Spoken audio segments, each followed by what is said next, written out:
My family told me not to come to New Year's Eve because you just make everyone uncomfortable, Dad. So I spent New Year's alone in my house. But at exactly 12:01 a.m., my son called and said, "You humiliated us."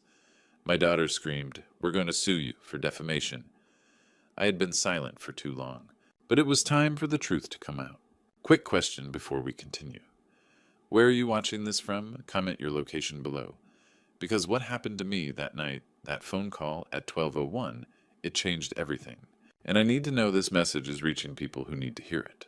I am Warren Pruitt, 59 years old. 3 days ago, my son called. His voice had that smooth, practiced quality, the tone he used with vendors he was letting go. "Dad, about New Year's Eve," Landon said.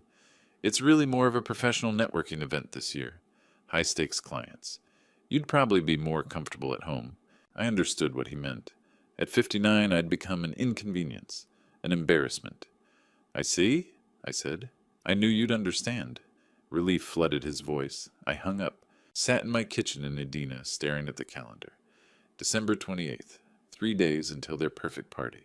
But to understand how I arrived here, how the son who once brought me his school projects now couldn't bear my presence, you need to go back. 4 years. 4 years ago, Patricia was alive. Sunday dinners meant Landon bringing ideas over pot roast. Isabel calling from Minneapolis. Little Abigail sprawled on the kitchen floor with crayons. "Grandpa, look," she'd say, holding up another drawing. "It's you and me and a dinosaur." Patricia would watch from the stove, that small smile playing at her lips. Later, when the kids had gone and the dishes were washed, she'd say, "You have a gift, Warren. That mind of yours. Don't let it gather dust." She was talking about my research, the algorithms I'd been developing for Hartwell Diagnostics, where I'd worked for 32 years. Patricia believed in it when corporate politics wore me down. Then came the diagnosis. Pancreatic cancer. Stage 4. She died 6 months later on a Tuesday morning in October, holding my hand. At the funeral, Abigail was 5. She stood beside me at the graveside, her small hand gripping mine. When they lowered the casket, she looked up with Patricia's eyes and asked, "Is she cold?" I couldn't answer. For the first few months, the kids called often. Grief pulls people together, even briefly. But slowly, the calls became shorter, less frequent. Landon started talking over me in meetings at Hartwell. "Dad's methods are solid, but we need to modernize." As if I were already retired, already irrelevant. Isabel's calls turned into texts. "Really busy, Dad. Can we talk later?" "Oh, later never came." I found myself alone in the Edina house more nights than not.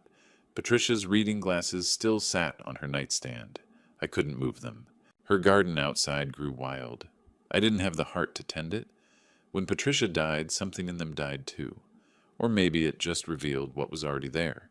Maybe without her as glue, we'd never really been a family. Just people living near each other, held together by her will. 2 years after I buried my wife, I had a breakthrough. March 2 in the morning, my home office lit only by computer glow and the desk lamp Patricia had given me 20 years ago.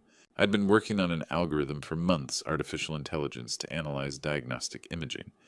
Not just to read scans, but to see patterns, to catch diseases early.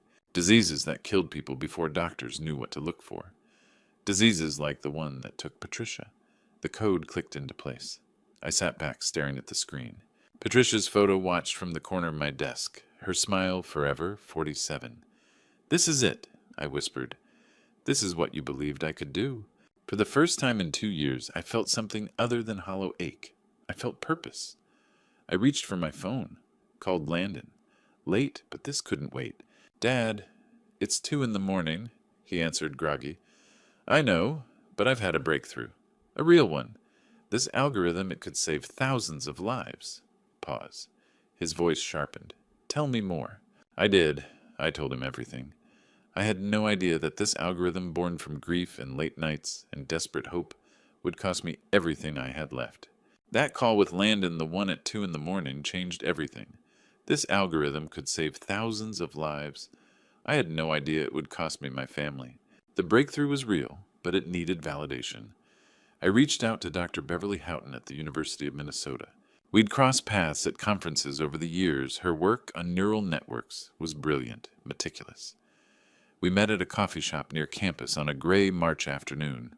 I walked her through my framework on my laptop. She studied the code for 10 minutes without speaking. Finally, she sat back. Warren, this is exceptional. Career-defining. She stirred her coffee eyes sharp. But I need you to hear this. File the patent before you tell anyone. Before you bring it to Hartwell. She paused. Before you tell your family. My family. Intellectual property disputes destroy relationships faster than infidelity. I've seen brilliant work claimed by people who contributed nothing. File first. Protect yourself first. Duncan Prescott's office was downtown Minneapolis. All glass and steel. He specialized in IP law for tech startups. This is solid, he said, reviewing my documentation. We'll file a full patent application. If anyone tries to claim they developed something similar, we'll have a paper trail even the best lawyers can't break. The patent was filed March 15th, 2022. Every line of code time-stamped and legally mine. I didn't plan to need it. I just wanted insurance. April came with Landon's call. Dad Hartwell's in a tough spot. We need innovation to get investors excited again. His voice had that energized quality. I know you've been working on diagnostic stuff. Can you consult on strategy? It felt good to be asked, to be valued. We met at Hartwell's Rochester headquarters. Landon outlined where the company was bleeding money, where the market was heading. We need to pivot. AI-driven diagnostics, that's the future. I explained concepts, frameworks for pattern recognition, how neural networks could be trained on imaging data. Not the full algorithm, I wasn't stupid, but enough to show the potential. Landon took notes enthusiastically. This could save the company. 2 months later, he invited me to an investor pitch in Minneapolis. I sat in the back leather chairs, mahogany tablemen in expensive suits. Landon stood at the front, polished and confident. Hartwell Diagnostics is pioneering the integration of artificial intelligence into our diagnostic platforms. He said, clicking through slides I'd never seen. We're positioned to revolutionize early disease detection. My frameworks, my concepts, presented as Hartwell's innovation. One investor glanced back at me. And you are... That's my father, Landon said smoothly. Warren founded the company. He's been helping with some technical groundwork. Helping. Like I was his assistant. After the meeting, Landon handed me a document. Just a standard NDA, to protect what we're building. I read it. Non-disclosure agreement covering proprietary information related to Hartwell Diagnostics. I took it to Duncan. This pertains to their existing proprietary information, he said. It doesn't extend to your independent work. Your patent predates this. You're safe to sign. I signed. Because I still needed to believe that we were building something together. That helping with technical groundwork was just Landon managing investor perception. That family meant something more than ownership stakes and slide decks. Over the next year, I watched my work become his accomplishment, and I said nothing. The Thanksgiving table was set for 30, but there was no place for me. I don't mean literally. There was a chair, end of the table near the kitchen. But when your son seats venture capitalists and board members closer to the centerpiece than he seats you, the message is clear. Landon's penthouse overlooked downtown Minneapolis. Floor-to-ceiling windows, catered hors d'oeuvres, a bartender mixing craft cocktail. This wasn't the Thanksgiving I remembered. Patricia's pot roast, mismatched chairs, Abigail coloring at the kids' table. This was a networking event with turkey. Isabel worked the room like a politician. When someone asked about Hartwell's origins, she smiled.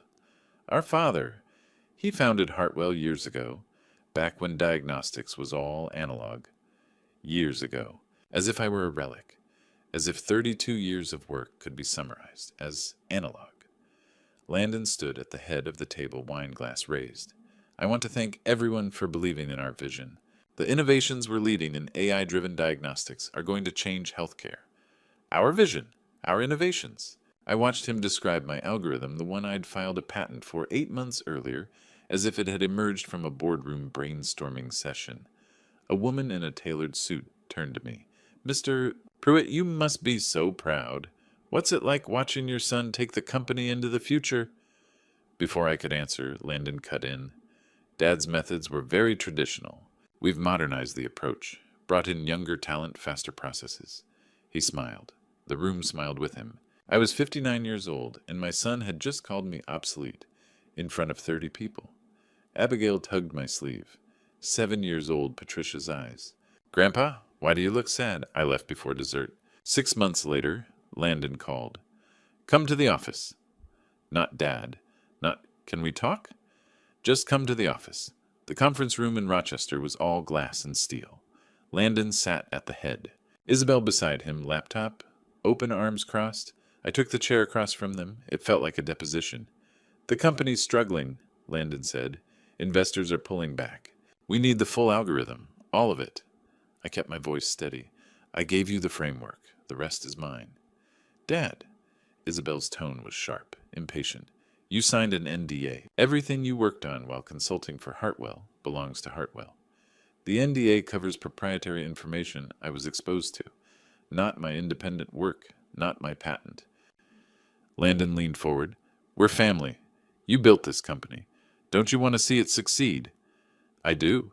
That's why I'm protecting the work. His jaw tightened. Family doesn't sue family. I stood. My hands were shaking, but my voice wasn't. Family doesn't steal from family either. Isabel's face flushed. You're being unreasonable. I walked out. I made it to my car before I realized my phone had been recording the entire conversation. Minnesota is a one-party consent state. I didn't need their permission. I drove home, and I started building my case. They'd given me a choice: disappear or fight back. They made a mistake. They assumed I'd disappear. They didn't just steal my work. They tried to erase me entirely. The first sign was the meetings. I'd spent 32 years at Hartwell. My name was on the original incorporation papers, but suddenly I wasn't copied on emails. Strategy sessions happened without me. When I asked Landon, he said, We're streamlining decision-making, Dad. Don't take it personally. Everything is personal when it's your life's work. Then came the dinners. Isabel's birthday in July, I found out from a photo on social media 3 days later. Landon's anniversary in August, same thing. They were still gathering, still celebrating. I just wasn't invited. The social media posts were worse. Team-building retreats, board dinners, company milestones. Captions like, grateful for this incredible team, and surrounded by the people who matter most. I'd built Hartwell from a 2-room clinic in Rochester. Now I wasn't even in the frame. The hardest part was Abigail. Landon stopped bringing her by. When I called to ask why, he said, She's busy with school. We'll figure something out. We never did, but Abigail found a way. Drawings started arriving in the mail. Crayon portraits of the two of us. A house with 2 stick figures, labeled Grandpa plus me. No return address, but I knew. She was 8 now, old enough to understand something was wrong. Old enough to sneak envelopes into the mailbox. I taped every single drawing to my office wall. By September, I'd run out of space. Landon posted a photo online that month. Him, Isabel, and Abigail at a Twins game. Caption, My whole world. Abigail was smiling, holding a foam finger. She looked happy. I stared at that photo for 20 minutes before I realized I was crying. August. Russell Pemberton called. I didn't recognize the name at First Venture Capital, based in Minneapolis.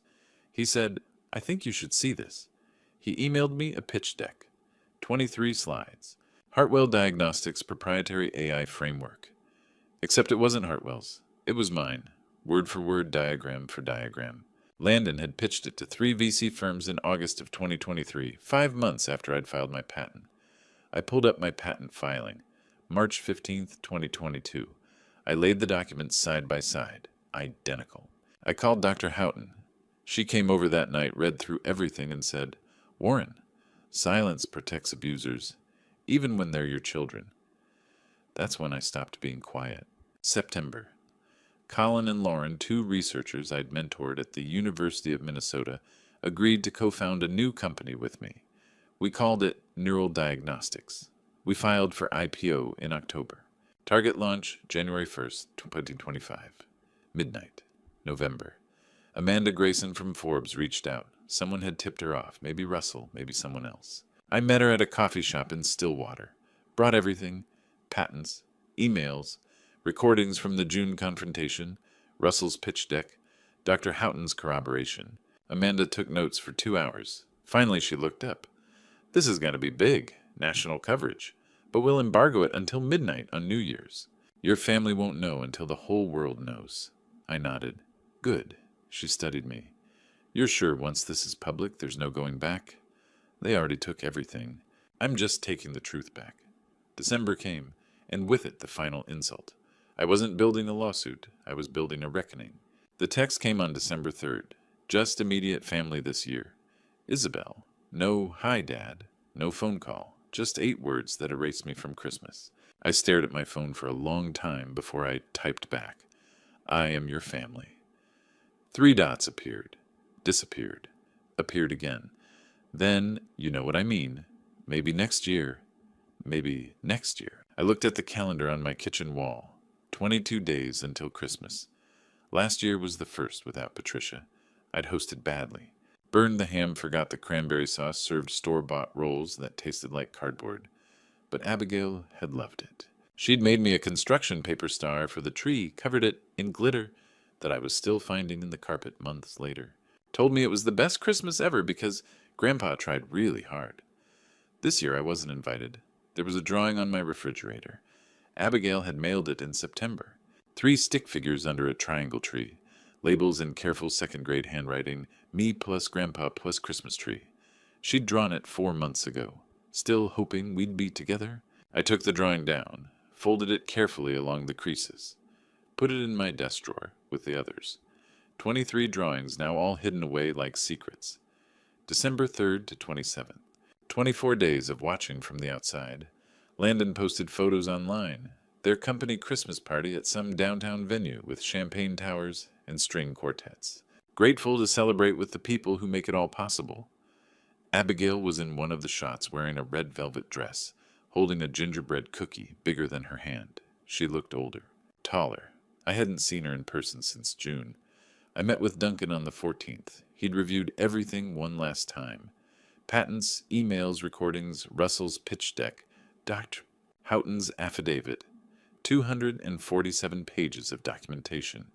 He closed his briefcase slowly and looked at me across his desk. Airtight, he said. I emailed Amanda on the 20th. Subject line, I'm ready. Body, publish it. 2 words. I stared at the send button for 5 full minutes, my finger hovering over the mouse before I clicked it. December the 27th. Pete's Diner in Stillwater. The place smelled like coffee and bacon grease and 40 years of the same menu. Stanley Kowalski ordered the apple pie. I ordered coffee I didn't drink, just wrapped my hands around the mug for warmth. Stanley had been my friend for 30 years longer than my marriage, longer than Hartwell, longer than my children had been alive. He knew what I was about to do. He knew what it would cost. You sure you can live with the fallout? He asked quietly. I watched the steam rise from my cup curl in the cold air from the drafty window. Can I live with the silence? He didn't have an answer for that. Neither did I. December 28th. Landon called at 3 in the afternoon. Hey, Dad! Quick thing! He sounded distracted, like he was typing while he talked. Multitasking. Always multitasking. New Year's Eve is a client event this year. Big investors. We need everyone to be polished. Polished. Code for you don't fit. I wasn't polished. I was 59 and obsolete and an embarrassment at their networking party. I understand, I said. Great. We'll do something in January.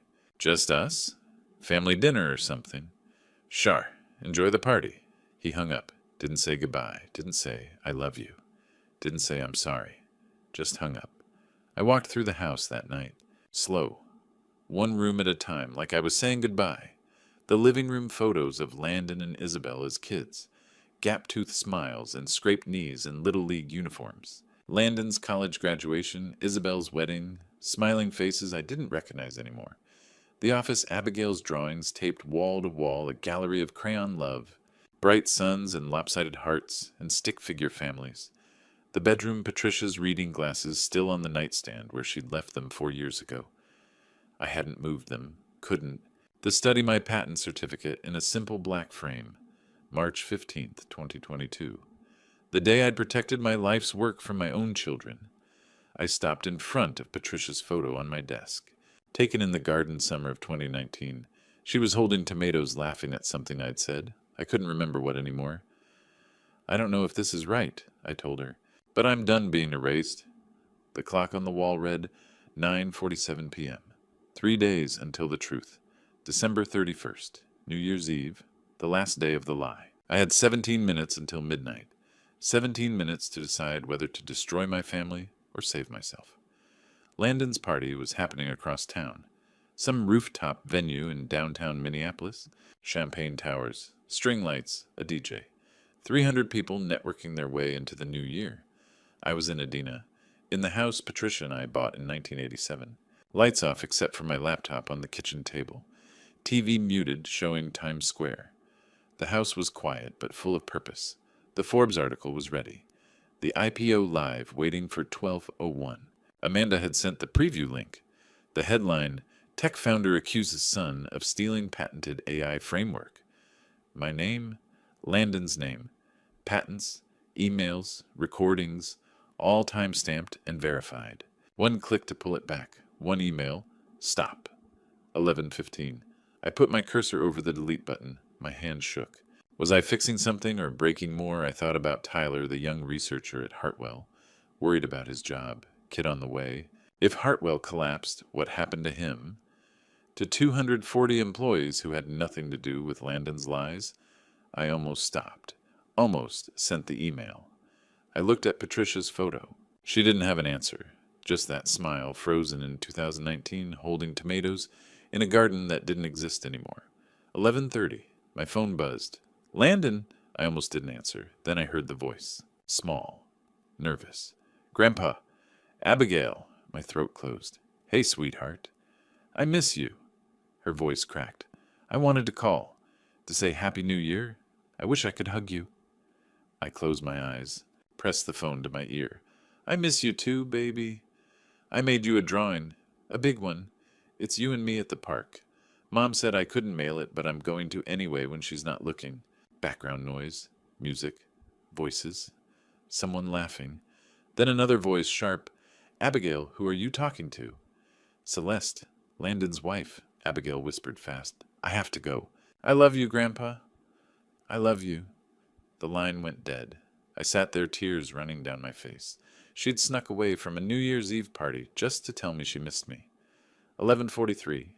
I opened my email, typed 2 words to Amanda, publish it. I hit send. 11:59. The TV showed the ball dropping. 10, 9, 8. People cheering confetti at falling strangers kissing under champagne bubbles. Midnight, fireworks exploded. The year turned over.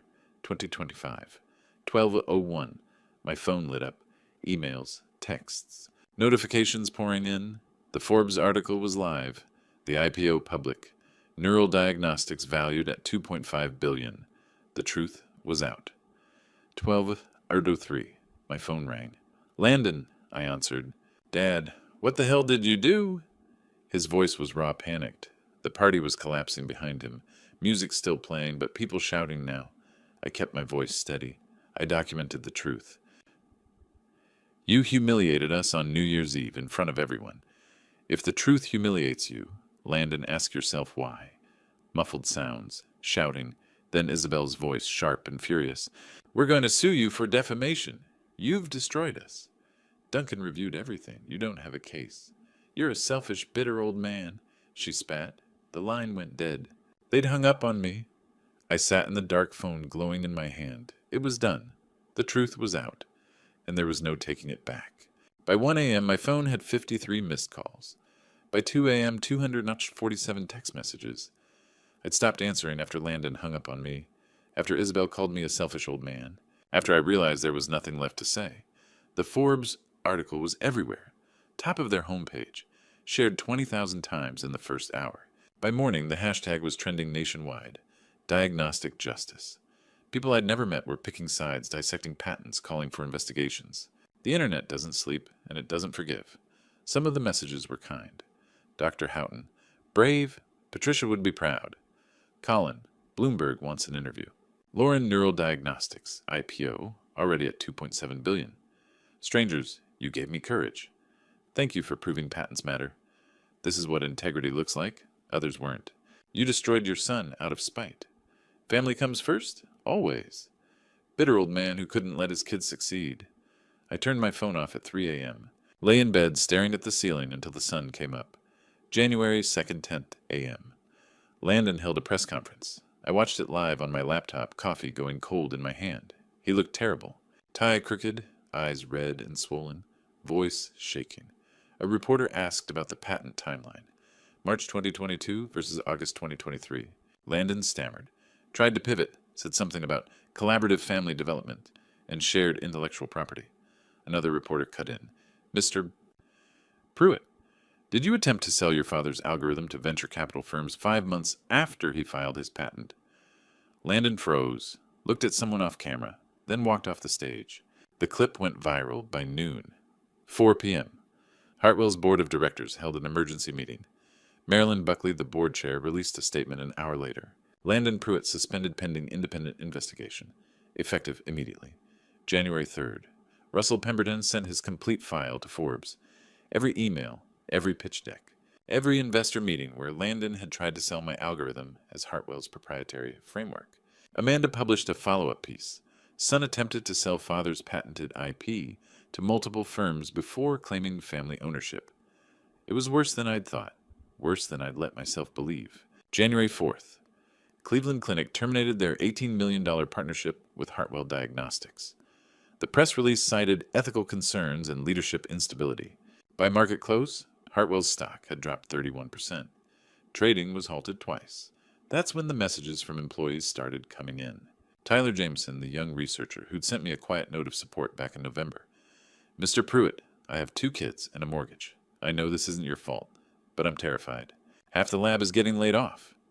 I sat at my kitchen table and read that message 5 times. I'd wanted justice, truth, accountability. I'd wanted my children to face what they'd done. But I hadn't wanted this. Hadn't wanted people like Tyler, good people who had nothing to do with Landon's lies, to lose their jobs because I chose to speak.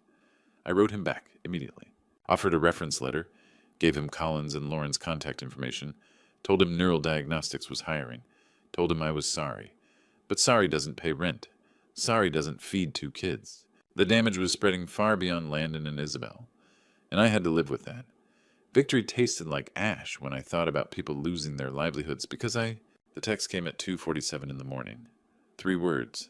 Can we talk? Landon. I stared at my phone in the dark. The bedroom was cold. Patricia's reading glasses still sat on the nightstand untouched for 4 years. I didn't reply. January 10th became January 11th. More messages appeared. Dad, please. I need to talk to you. Just 5 minutes. I deleted them. Turned my phone face down, went about my day, met with Colin and Lauren about neural diagnostics, reviewed patent applications, avoided thinking about my son. But the messages kept coming. On January 12th, my phone rang at 8 in the morning. I almost didn't answer. Then I thought about Abigail. What if something had happened to her? I picked up. Dad. Landon's voice was hoarse, like he'd been crying, or hadn't slept in days. Probably both. Thank you for answering. I didn't say anything. Just waited. I'm sorry. He paused. I don't know if that means anything to you. Why now? I kept my voice flat. Because you got caught. Because you lost everything. Both. He let out a shaky breath. But also because I finally see what I did to you. Not just the patent. The dinners, Christmas, New Year's, making you invisible. Treating you like you were obsolete. Silence. I could hear him breathing on the other end. I convinced myself I was saving the company, protecting the legacy. But I was destroying it, and I was destroying you. I closed my eyes. You didn't just steal my work, Landon. You erased me, made me disappear from my own life, from my own granddaughter's life. I know. His voice cracked. I know, and God, Dad, I don't know how to fix this. You can't fix it, I said quietly. You can only own it. What does that mean? It means if you want to make this right, you tell the truth. Publicly. Not because a lawyer told you to. Not because the board is watching. Because it's the truth. Long silence. Then they'll fire me permanently. The board, investors. I'll never work in this industry again. Then you have a choice to make, I said. The same choice you forced me to make. The line went quiet for so long, I thought he'd hung up. Then okay. Okay, what? I'll do it. I'll tell the truth.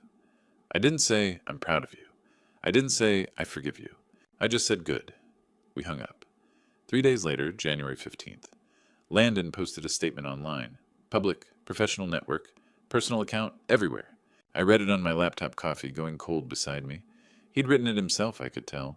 No PR polish, no lawyer-approved language, just truth. He admitted everything. The pitch deck, the investor meetings, the attempt to claim my algorithm as Hartwell's proprietary work, the erasure, the humiliation.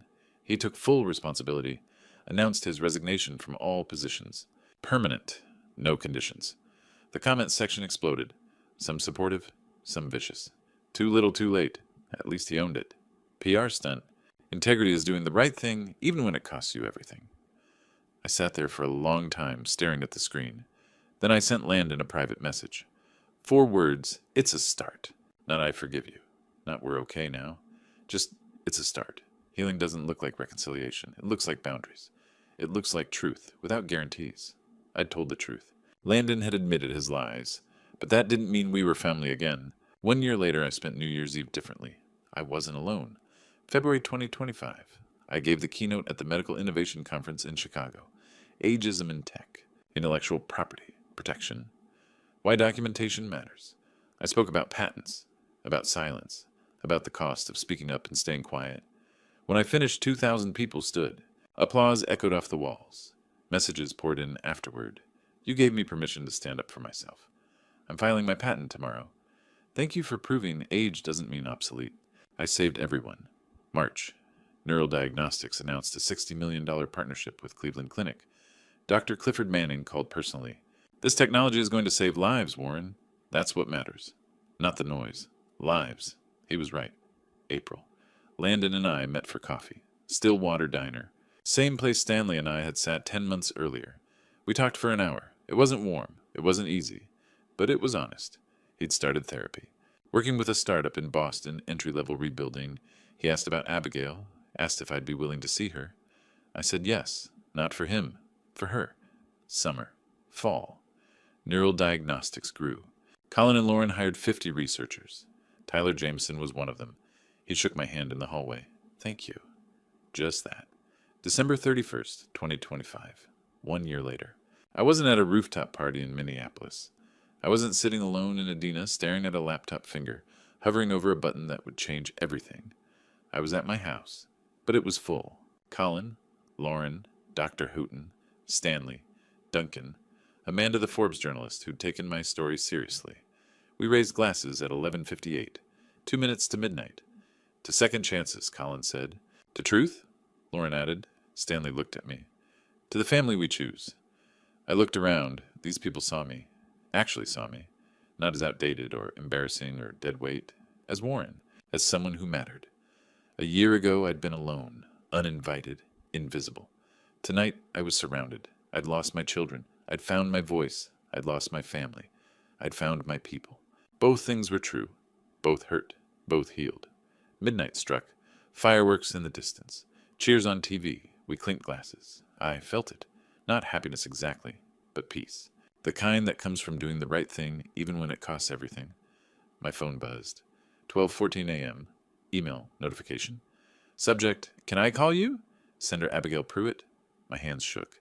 She'd created an email account. Typed it herself, probably with help. Hi, Grandpa. Dad said I could video call you if you want. Do you want to? I miss you. Love, Abigail. I stared at the screen. My throat tightened. I looked up.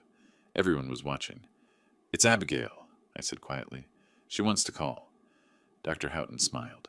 Then call her back, Warren. I stepped into the next room. Opened the video app. Pressed her name. Heart pounding. The screen connected. There she was. 9 years old. Taller. Hair in braids. Patricia's eyes. Hi, Grandpa. I couldn't speak. Just looked at her. Hi, sweetheart. Dad said I could call you now, if you want to. I want to, I said, voice breaking. I really, really want to. She held up a drawing. Construction paper. Crayons. 2 stick figures under a tree. This is us at the park. Do you remember? I remembered. I remember, baby. Tell me about it. She talked and talked. I listened, smiling through tears. Healing doesn't have a timeline.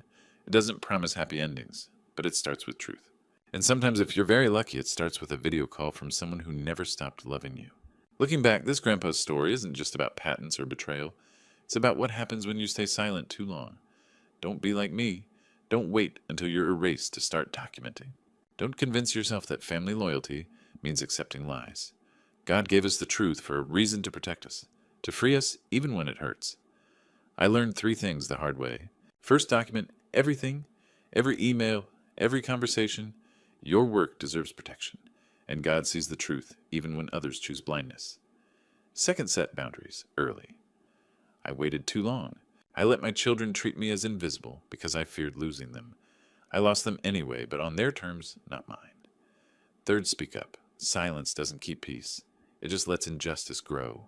This true story cost me years with Abigail, years of recognition stolen.